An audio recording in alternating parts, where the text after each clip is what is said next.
kegelapan, menerangi segenap ruang, belajar beramal, mencari. Bermula dengan laungan azan subuh di timur Indonesia di Kepulauan Silibis pada jam 5.30 pagi. Beribu surau dan masjid bersahutan mengumandangkan azan. Antara timur dan barat Kepulauan Jawa mempunyai perbezaan waktu sebanyak 1,5 jam. Azan akan bersahutan dalam jangka waktu ini, diikuti oleh Sumatera. Sebelum ianya berakhir di Indonesia, ia telah bermula di Malaysia, diikuti oleh Myanmar dan China.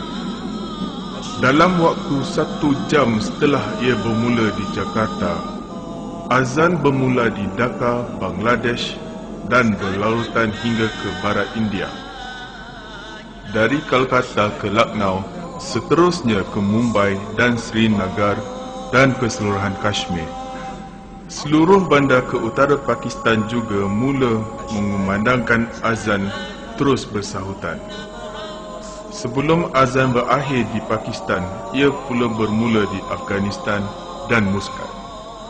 Antara Muscat dan Baghdad, perbezaan waktu ialah 1 jam.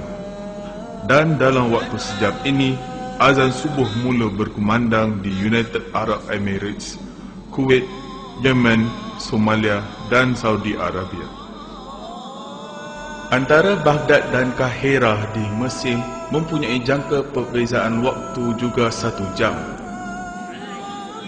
Azan masih berkumandang di Syria, Jordan dan Sudan dalam jangka waktu itu. Kahirah dan Istanbul terletak dalam jangka waktu yang sama. Antara timur dan barat Turki mempunyai jangka masa sebanyak 1,5 jam. Kahirah dan Tripoli, ibu kota Libya, mempunyai 1 jam perbezaan waktu. Dari Libya, azan bersambung ke Tunisia, Algeria, Rabat, ibu negara Morocco dan Marrakesh.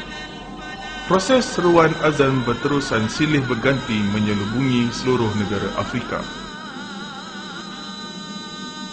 Laungan azan yang bermula di timur Indonesia waktu subuh sampai ke perairan lautan Atlantik selepas 9 jam.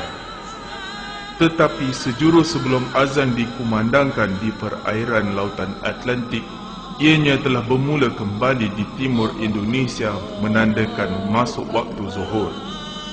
Sebaik azan zuhur tiba di Dhaka, azan asar pula bermula di timur Indonesia. Selang beberapa jam kemudian, azan maghrib pula bermula.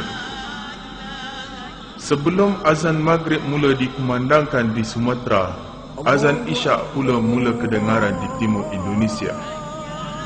Direnungkan kembali, berpuluh ribu muazzin di seluruh dunia bersahutan menyeru azan menyatakan kebesaran Allah, syahadah dan seterusnya.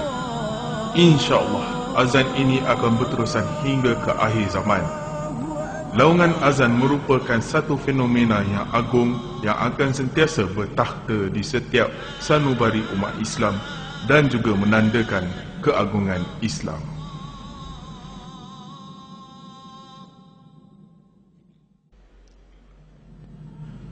Pastikan bahawa laungan ini tidak akan lenyap, seperti yang telah mula berlaku di beberapa negara di muka bumi ini. Walaupun tersegar indah masjid-masjidnya, namun laungannya telah mula menyepi.